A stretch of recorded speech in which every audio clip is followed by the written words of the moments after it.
Good morning everyone. आज हम लोग टाइप्स ऑफ सेट पढ़ेंगे। सेट के समुच्चय के प्रकार पढ़ेंगे। बहुत सारे टाइप्स हैं इनके समुच्चय के, जिनके बारे में हम लोग आज पढ़ेंगे। और आपको पता होनी चाहिए कि सेट लगभग 11th में तो खैर पढ़ना ही है, इसके बाद भी इसकी आवश्यकता है। एयरफोर्स, नेवी, पॉलिटेक्निक, इस सारे में इसकी आवश्यकता है। इससे प्रश्न पूछे जाते हैं, इसलिए ये बहुत इंपॉर्टेंट टॉपिक है। तो हम लोग पढ़ेंगे टाइप्स ऑफ सेट, सेट के प्रकार पढ़ेंगे। पहला जो टाइप है वो है एम्प्टी सेट। नाम से स्पष्ट है, empty set, null set, void set. Empty set, null set, void set, जिसको हम लोग कहते हैं रिक्त समुच्चय, मतलब बिल्कुल खाली। होता क्या है, a set which has no elements is called empty set। वैसा समुच्चय जिसमें एक भी अवयव ना हो, बिल्कुल एक भी अवयव ना हो, खाली हो, रिक्त हो, उसी को हम लोग कहते हैं एम्प्टी सेट। इसका दूसरा नाम नल सेट, तीसरा नाम वॉइड सेट, हिंदी में रिक्त समुच्चय कहते हैं। तीनों एक ही नाम है, empty, null, void. Empty, null, void, ये तीनों एक ही नाम है, empty set, null set, void set. तो वैसा समुच्चय जिसमें एक भी एलिमेंट ना हो, उसी को हम लोग एम्प्टी सेट कहते हैं। इट इज डिनोटेड एज, इसे हम लोग सूचित करते हैं फाइव।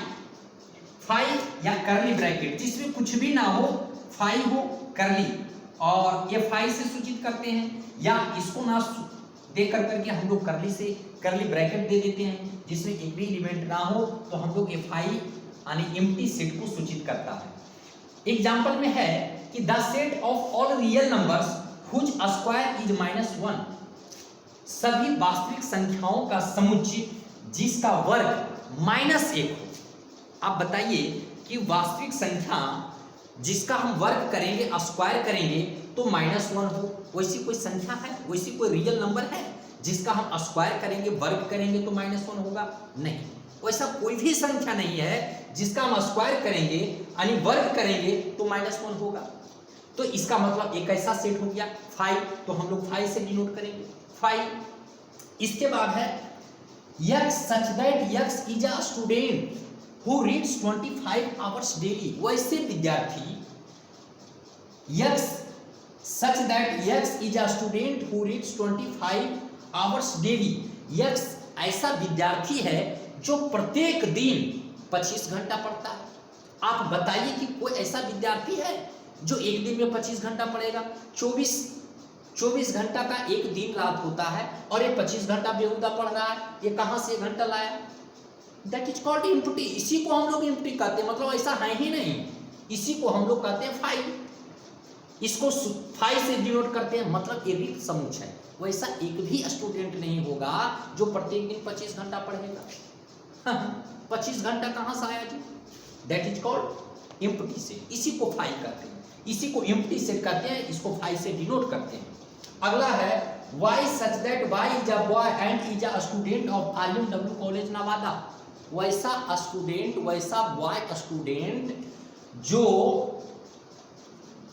RMW कॉलेज नवादा का स्टूडेंट है। वैसा कोई ऐसा थुथुर लड़का नहीं होगा जो RMW कॉलेज महिला कॉलेज है, उसमें लड़का कहाँ से पढ़ेगा? ये हम लोग को बेवकूफ़ बना रहा है। वैसा कोई स्टूडेंट लड़का है जिसका एडमिशन RMW कॉलेज महिला कॉलेज में होता है, यानी वैसा एक भी नहीं है। तो ये 5 हो गया, मतलब एम्प्टी सेट हो गया। आ रही बात समझ में? तो एक ऐसा सेट हो गया एम्प्टी सेट। दैट मीन्स इसमें एक भी एलिमेंट्स नहीं होनी चाहिए। आपने जो देखा एग्जाम्पल, इससे आपको साफ स्पष्ट पता चल रहा है कि ये एम्प्टी सेट है, और इसको हम लोग 5 से डिनोट करते हैं।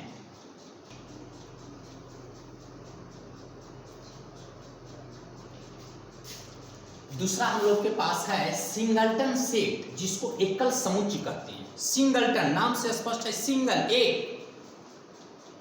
एक singleton. A set having only one element is called singleton set. A set having only one element is called singleton set. वैसा समुच्चय जिसमें मात्र एक अवयव हो, वैसा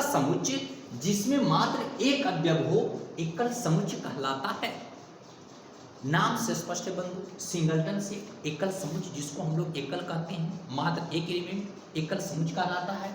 फॉर एग्जाम्पल जैसे ये कोई सेट है, इसमें क्या है, 2 है, मात्र एक एलिमेंट है, singleton x such that x + 2 = 0, तो x = क्या होगा, -2 होगा, मात्र एक एलिमेंट होगा, मात्र x के जगह पर हम क्या रखेंगे कि 0 हो जाएगा, तो मात्र -2 यहाँ पर रखेंगे तब 0 होगा। -2 के सिवा और कोई ऐसा एलिमेंट है जो कि यहाँ पर x के जगह पर होगा, रखने पर वो 0 होगा, प्राप्त होगा, वैसा कोई एलिमेंट नहीं है। सिंगलटन से मात्र एक एलिमेंट हो, नाम से स्पष्ट है सिंगलटन से।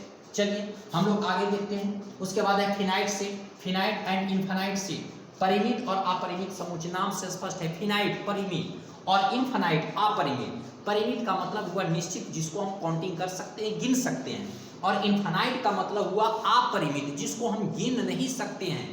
अनंत जो जाता है, जो अनंत तक होता है, उसको इनफाइनाइट कहते हैं।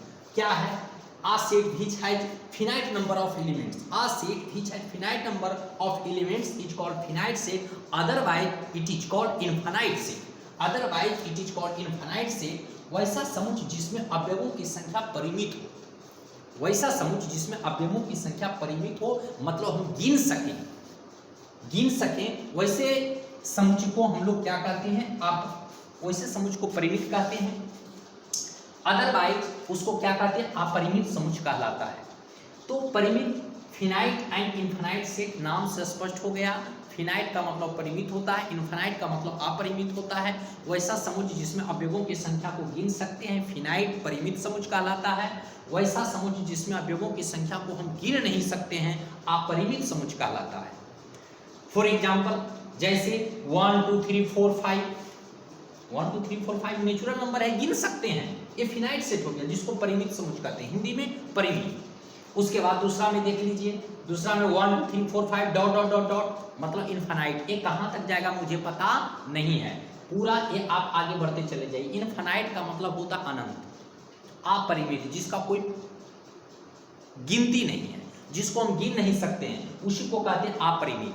1 2 3 4 5 डॉट डॉट डॉट, मतलब जब तक श्वास रहेगा बढ़ते चले जाएंगे, लेकिन वो घटेगा नहीं, उसको हम स्टॉप नहीं कर सकते हैं, दैट इज कॉल्ड इनफाइनाइट। पूरे समुद्र में जितने भी पानी है उसको इंक में बदल दीजिए और लिखते चले जाइए, उसी को कहते हैं इनफाइनाइट, को रुक नहीं सकता है। काउंटिंग को लिखिए 1 2 3 100 लाख करोड़ अरब खरब में चले जाइए, वो कभी रुक नहीं सकता है, उसको स्टॉप नहीं कर सकते, इसी को कहा जाता है इनफाइनाइट से। क्या कहते हैं, इनफाइनाइट से। इसके बाद यहाँ पे देख सकते हैं कि आप x such that x belongs to i, x such that x ऐसा कि x belongs to i, मतलब इंटीजर है, एंड क्या x is greater than 2, 2 से बड़ी इंटीजर, 2 से बड़ी इंटीजर यानी पूर्णांक, 2 से बड़ी इंटीजर लिखिए, 2 से बड़ी इंटीजर, तो 2 से बड़ी इंटीजर 3 4 5 6 7 8 9 10 100 200 400 500 1000 लाख करोड़ अरब खरब नील लिखते चले जाइए। मतलब उसका ये कह रहा है कि x such that x belongs to i और x इज ग्रेटर देन 2, 2 से बड़ी, तो 2 से बड़ी इंटीजर को हम काउंटिंग नहीं कर सकते, रोक नहीं सकते, वो अनंत इनफाइनाइट होगा, इसी को कहते हैं अपरिमित समुच्चय। क्या कहते हैं, अपरिमित। तो आपने देखा परिमित समुच्चय और अपरिमित समुच्चय, जिसको गिन सकते हैं परिमित, जिसको नहीं गिन सकते हैं अपरिमित। फॉर एग्जाम्पल से भी आप समझ सकते हैं। एक पॉइंट आता है कार्डिनल नंबर। कार्डिनल नंबर मतलब होता है अवयवों की संख्या, अवयवों की संख्या। कार्डिनल नंबर होता क्या है, the number of elements of A set is called its cardinal number. समुच्चय के अवयवों की संख्या, जो समुच्चय में, सेट में जो अवयव होते हैं, एलिमेंट्स होते हैं, उनकी संख्या को ही कार्डिनल नंबर कहा जाता है, यानी अवयवों की संख्या कहा जाता है। तो हम लोगों के लिए एक इम्पोर्टेंट पॉइंट ये था कार्डिनल नंबर, जिसको हम अवयवों की संख्या कहते हैं। It is denoted as number of A, अगर सेट ए है तो नंबर ऑफ ए, अगर सेट बी है तो नंबर ऑफ बी, अगर सेट सी है तो नंबर ऑफ सी। इस तरीके से हम लोग इसको डिनोट करते हैं, number of A, number of B, number of C, मतलब A B C D capital letter वाला जो भी होता है सारे को हम लिख सकते हैं, यानी इसको हम लोग इस तरीके से सूचित करते हैं, number of A, number of B, number of C, number of D, number of E, जो भी सेट होगा उसका नंबर को हम लोग इंडिकेट करते हैं, इसी को कहते हैं कार्डिनल नंबर। मतलब अवयवों की संख्या। इसके बाद हम लोग पढ़ते हैं अगला जो आपका सेट है उसको, वो सेट है इक्विवेलेंट सेट। इक्विवेलेंट सेट जिसको कहते हैं समतुल्य समुच्चय। समतुल्य समुच्चय इक्विवेलेंट सेट होता क्या है? Two sets are said to be equivalent if their cardinal numbers are equal. Two sets are said to be equivalent if their cardinal numbers are equal. दो समुच्चय समतुल्य समुच्चय कहलाते हैं यदि उनका अवयवों की संख्या बराबर है। दो समुच्चय समतुल्य समुच्चय तभी कहलाएंगे जब उनका अवयवों की संख्या बराबर हो। फॉर एग्जाम्पल जैसे यहाँ पर देखिए ए में 1 2 3 4 है यानी नंबर ऑफ ए कितना 4 है। बी में देखिए ए बी सी डी है यानी नंबर ऑफ बी कितना है 4 है। दोनों में जो देख रहे हैं आप नंबर ऑफ एलिमेंट्स क्या इक्वल है, सेम है दोनों में। इसमें भी 4 एलिमेंट है, इसमें भी 4 एलिमेंट है, नंबर ऑफ एलिमेंट्स दोनों में सेम है। तो that is number of A equal to number of B equal to 4। दोनों में, दोनों सेट में अवयवों की संख्या सेम है 4 है, इसलिए हम इसको इक्विवेलेंट कहेंगे। तो ए इक्विवेलेंट बी यानी ए जो है बी का समतुल्य समुच्चय है।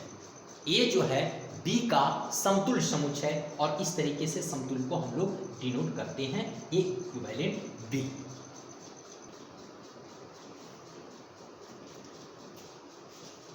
इसके बाद आता है इक्वल सेट्स जिसको हम लोग कहते हैं बराबर समुच्चय। इक्वल सेट्स बराबर समुच्चय।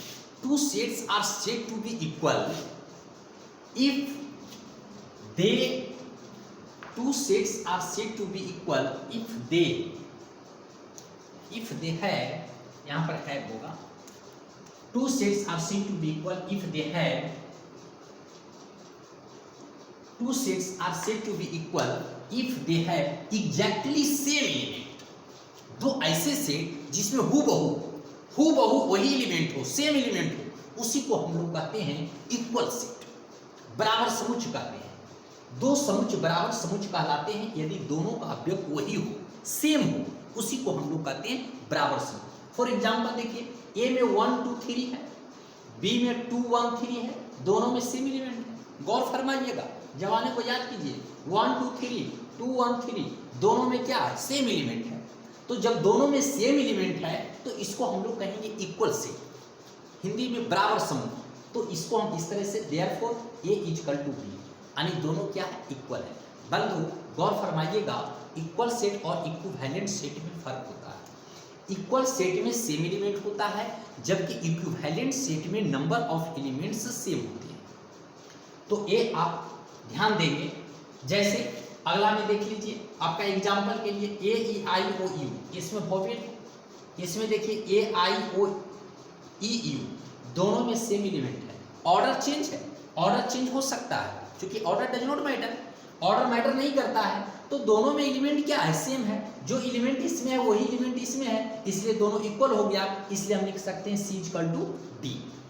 इसके बाद हम लोग पढ़ते हैं यूनिवर्सल सेट जिसको हिंदी में कहते हैं समष्टि समुच्चय। यूनिवर्सल सेट, सेटों का सेट, यूनिवर्सल सेट, समष्टि समुच्चय होता क्या है? A set containing all the possible elements of all sets is called universal set. वैसा समुच्चय जिसमें सभी समुच्चयों की अवयव मिलता हो, वैसा समुच्चय जिसमें सभी समुच्चयों का अवयव मिलता हो, उसी को हम लोग कहते हैं यूनिवर्सल सेट। मतलब यूनिवर्सल सेट सभी सेटों का सेट हो गया, उसमें जितने भी सेट दिए हुए रहेंगे सारा का सारा एलिमेंट यूनिवर्सल में मिल जाएगा, उसी को हम कहते हैं यूनिवर्सल सेट। फॉर एग्जाम्पल से हम लोग समझ सकते हैं, यहाँ यस, अच्छा इसको हम लोग डिनोट करते हैं बंधु, denoted as S U, S से डिनोट करते हैं यूनिवर्सल सेट को कैपिटल यस से, यूनिवर्सल सेट को कैपिटल यू से डिनोट करते हैं, यूनिवर्सल सेट को ओमेगा से डिनोट करते हैं, यूनिवर्सल सेट को एक्स आई से डिनोट करते हैं, यूनिवर्सल सेट को एक्स से डिनोट करते हैं। मतलब ये जो आप देख रहे हैं इतना में से किसी से भी यूनिवर्सल सेट को आप डिनोट कर सकते हैं, सूचित कर सकते हैं। यहाँ पे फॉर एग्जाम्पल क्या है, यस है, A B C D E F G, ये आपका यूनिवर्सल सेट दिया हुआ है। और अलग सेट क्या है, जैसे ए देखिए, ए में है ए बी सी, बी में क्या है सी डी ई है, सी में क्या है B C D E F है, आप गौर फरमाएंगे बंधु कि इसमें जो भी एलिमेंट है ए बी सी, ए में, बी में, सी में, ये तीनों सेट में जितने भी एलिमेंट्स हैं, ये तीनों सेट में जितने भी एलिमेंट्स हैं, ये सारा एलिमेंट इसमें मिल रहा है। गौर फरमाइएगा, ए में, बी में, सी में जितने भी एलिमेंट्स इसमें देख रहे हैं, जितने भी एलिमेंट्स, सारा एलिमेंट्स यस में मिल रहा है। That is called universal set. इसी को हम लोग कहते हैं यूनिवर्सल सेट। सारा सेट, इसमें जितने भी सेट रहेंगे, ए रहेगा, बी रहे, सी रहे, डी रहे, ई रहे, एफ रहे, जितना भी सेट रहेगा उसका जो भी एलिमेंट होगा सारा एलिमेंट यस में मिल जाएगा। इसलिए इसको हम कहते हैं यूनिवर्सल सेट। सेटों का सेट यूनिवर्सल सेट, सारा सेट इसमें मिल जाए उसी को हम लोग कहते हैं यूनिवर्सल सेट। इसी को क्या कहते हैं? Universal set. जैसे फॉर एग्जांपल से आप समझिए, कोई बाराती है, तो बाराती जो हो गया वो यूनिवर्सल हो गया। उसमें अलग अलग सेट होंगे, एक बाराती वाला होगा, सराती वाला होगा, कुटुम होंगे जो अलग अलग होंगे। तो कुटुम हो, जो गेस्ट हो, बाराती वाला हो, शराती वाला हो, सब मिल जाता है। सब एक में जब मिल जाता है तो उसको हम बाराती कहते हैं, यानी कि उसमें सभी लोग मिल गए, उसी को कहते हैं बाराती। दैट इज कॉल्ड बाराती का मतलब यूनिवर्सल सेट। इसमें जितने भी लड़का का दोस्त, लड़की का दोस्त और अदर जो भी गेस्ट रहेंगे सारा इसमें मिल जाता है बाराती में, उसी को मतलब दैट इज कॉल्ड, यहाँ जो यूनिवर्सल होगा एक प्रकार का बाराती होगा, यानी इसमें सारा मिल जाएगा। तो इसी को हम कहते हैं यूनिवर्सल सेट। सेटों का सेट सारा मिल जाएगा, उसी को हम लोग कहते हैं यूनिवर्सल सेट।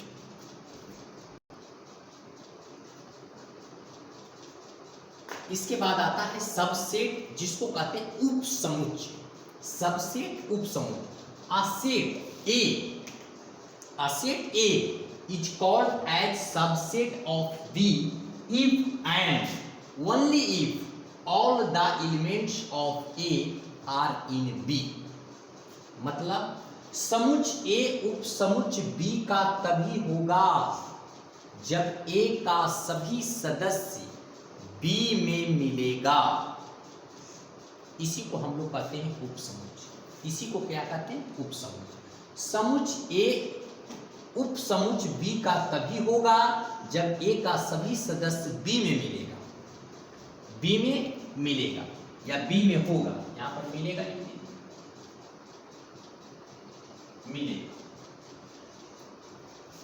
मतलब A का समुच्चय A का सभी सदस्य यदि B में मिल जाए तो A सबसेट B होता है। इट इज डिनोटेड एज, इसे सूचित किया जाता है इस तरीके से, नीचे इक्वल। इसी को हम कहते हैं सबसेट। क्या कहते हैं? सबसेट। यही सबसेट का सिंबल है, यही जो है सबसेट का सिंबल है, चिन्ह है। अब हम लोग इसे फॉर एग्जांपल से समझते हैं। एक्चुअली सबसेट का मतलब होता है इज अ सबसेट ऑफ। इसको हम लोग पढ़ते हैं इज अ सबसेट ऑफ, या इसको हम लोग इच कंटेंट इट, ये भी पढ़ते हैं। Is a subset of, etch content it, इसका मतलब हुआ उपसमुच्चय है, उपसमुच्चय है। इसको हम लोग पढ़ते हैं इज नॉट अ सबसेट। अगर सबसेट को हम इस तरीके से क्रॉस कर दिए, काट दिए, तब हो गया इज नॉट अ सबसेट, या इज नॉट कंटेंट इट, इसका मतलब हुआ उपसमुच्चय नहीं है। तो उपसमुच्चय होगा तो इस सिंबल का इस्तेमाल करेंगे, उपसमुच्चय नहीं होगा तो इस सिंबल का इस्तेमाल करेंगे। ओके। इसके बाद बंधु हम लोग देखेंगे, फॉर एग्जांपल से समझते हैं। बाबू ए में है 1 2 3 और बी में है 1 2 3 4। इसका मतलब हुआ कि 1 2 3 ए का सारा एलिमेंट बी में मिल रहा है, मिल रहा है या ना?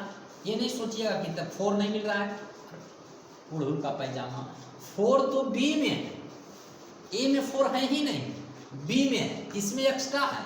एक्स्ट्रा कुछ भी रहे कोई मायने मतलब नहीं रखता है, हमारा ए का सारा एलिमेंट बी में मिल रहा है ना।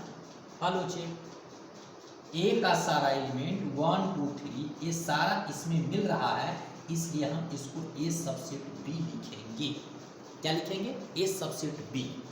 मतलब ए का सभी सदस्य अगर बी में मिल जाए तो ए सबसेट बी। ओके, इसके बाद हम लोग इसी सबसेट को हम लोग दो रूप में बांटते हैं, सबसेट को दो फॉर्म में बांटते हैं। क्या है? एक जो है होता है प्रॉपर सबसेट। प्रॉपर सबसेट का मतलब होता है कि इसमें ए बी सी है, इसमें ए बी सी डी है, तो ये प्रॉपर सबसेट। बाबू, सबसेट और प्रॉपर सबसेट में मात्र थोड़ा सा का अंतर है, दो सूता का अंतर है। सबसेट और प्रॉपर सबसेट, सबसेट का दो भाग, एक प्रॉपर सबसेट और दूसरा इम्प्रॉपर सबसेट। प्रॉपर सबसेट में क्या है? प्रॉपर सबसेट कहता है ना कि अगर ए प्रॉपर सबसेट बी होगा तो ये कहता है कि हम प्रॉपर सबसेट तभी होंगे जब मेरा एलिमेंट बी में मिल जाएगा, लेकिन बी का एलिमेंट ए में नहीं मिलेगा। जबकि इम्प्रॉपर सबसेट का मतलब हुआ कि सी का एलिमेंट डी में मिलेगा और डी का एलिमेंट सी में मिलेगा। मतलब सी सबसेट डी होगा और सॉरी यहाँ पर डी होगा, बी नहीं, यहाँ पर डी। डी मतलब गौर फरमाइएगा आप, सी का सारा एलिमेंट डी में मिल रहा है और डी का सारा एलिमेंट सी में मिल रहा है, मतलब दोनों का सेम एलिमेंट है। तो इसका एलिमेंट इसका भी सदस्य डी में मिल रहा है और डी का भी सदस्य सी में मिल रहा है, इसलिए हम इसको सी सबसेट डी कहेंगे, या इसको सी सबसेट डी, या हम इस तरीके से कह सकते हैं डी सबसेट सी, ये भी कह सकते हैं डी सबसेट सी। इसका मतलब ये हुआ कि डी का सारा एलिमेंट सी में मिल रहा है तो डी सबसेट सी हो गया, सी का सारा एलिमेंट डी में मिल रहा है तो सी सबसेट डी हो गया। बाबू, दोनों में मिला मिली हो गया, दोनों में मिला मिली हो गया, इसको हम कहते हैं इम्प्रॉपर। प्रॉपर नहीं है किसी का, वो किसी का भी हो सकता है, ये अकरो हो सकता है, वो एकरो हो सकता है, उसको कहते हैं इम्प्रॉपर।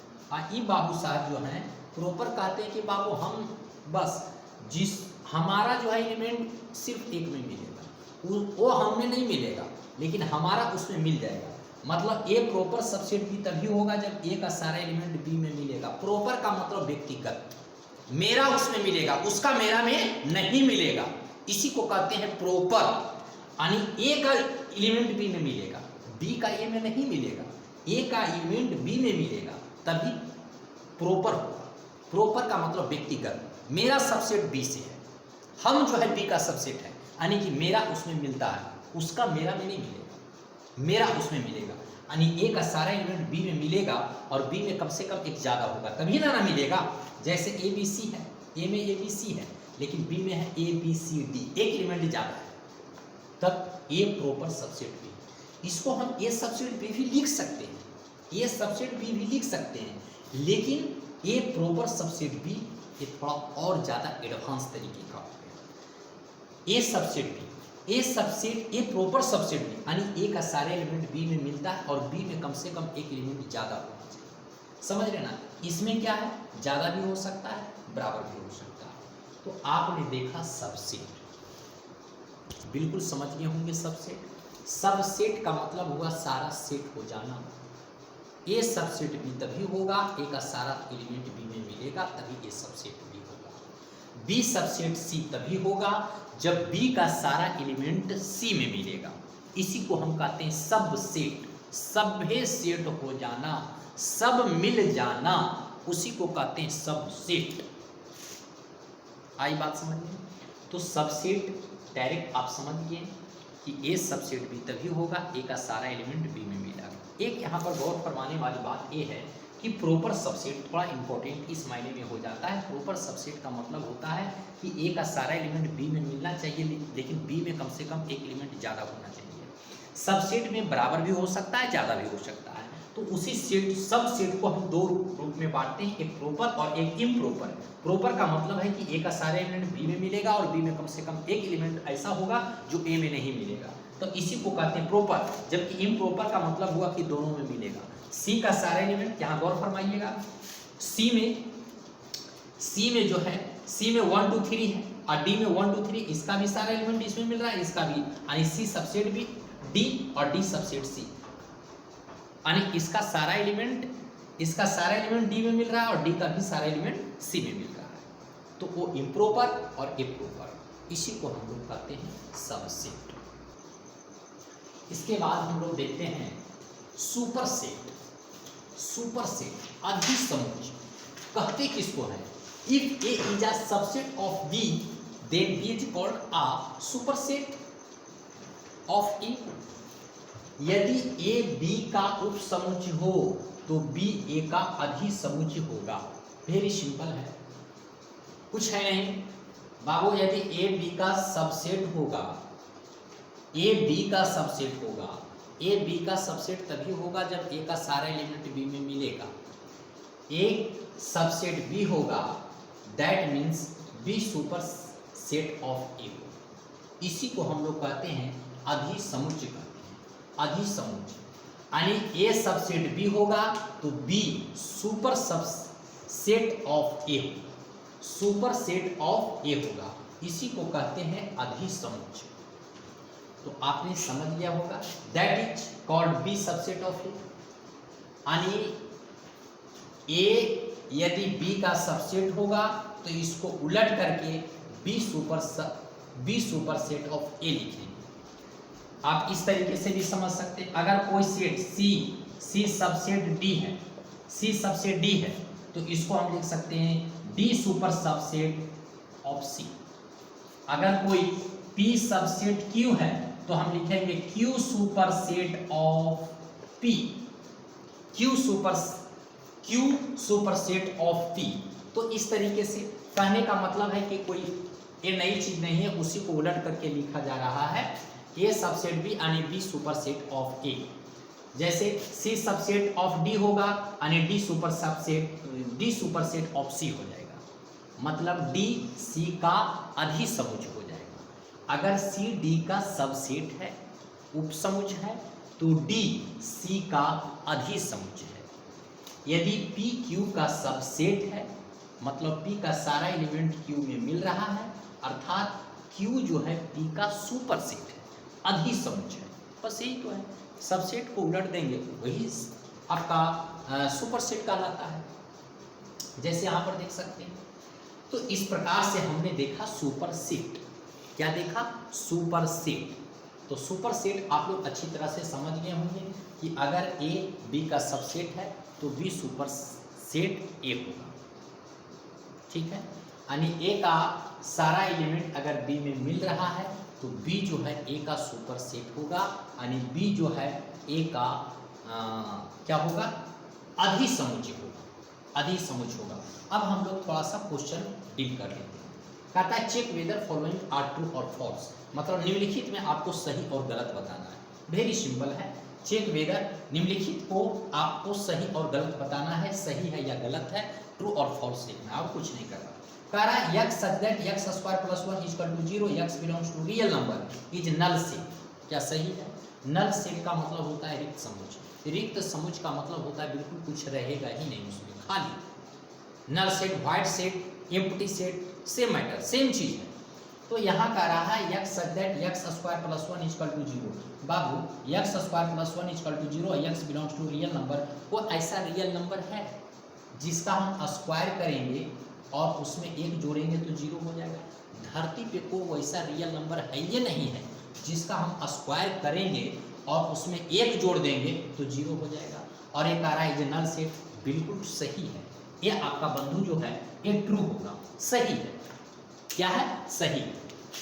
इसके बाद ये कह रहा है दिस जो है इज नल सेट, कह रहा है ये नल सेट है। ये क्या है? नल सेट है। बाबू नल सेट हम जानते हैं, नल सेट हम जानते हैं कि 5 से डिनोट करते हैं। नल सेट को हम जानते हैं कि इस तरीके से डिनोट करते हैं। तो क्या वो दोनों में से ये मिल रहा है? बिल्कुल नहीं मिल रहा है। इसके अंदर एक एलिमेंट है जिसका नाम 0 है, इसलिए नल सेट नहीं हो सकता है, नल सेट नहीं है, इसलिए क्या हो गया? फॉल्स हो गया, फॉल्स हो गया। ये कौन सा सेट हो जाएगा? सिंगलटन सेट हो जाएगा। सिंगलटन क्योंकि एक एलिमेंट है, 0 is a element, 0 is an element, एक एलिमेंट है, इसलिए क्या हो गया? नल सेट, इसलिए फॉल्स हो गया। ये आपका नल सेट नहीं होगा, इसलिए क्या हो गया? ये फॉल्स हो गया। नल सेट को हम फाई या करली ब्रैकेट बिल्कुल ब्रैकेट से हम सूचित करते हैं, ये दोनों में से नहीं है, नल सेट नहीं है, फॉल्स हो गया। आगे x such that x is a smallest natural number is a singleton set, कहता है x ऐसा है जो कि सबसे छोटी प्राकृतिक संख्या है।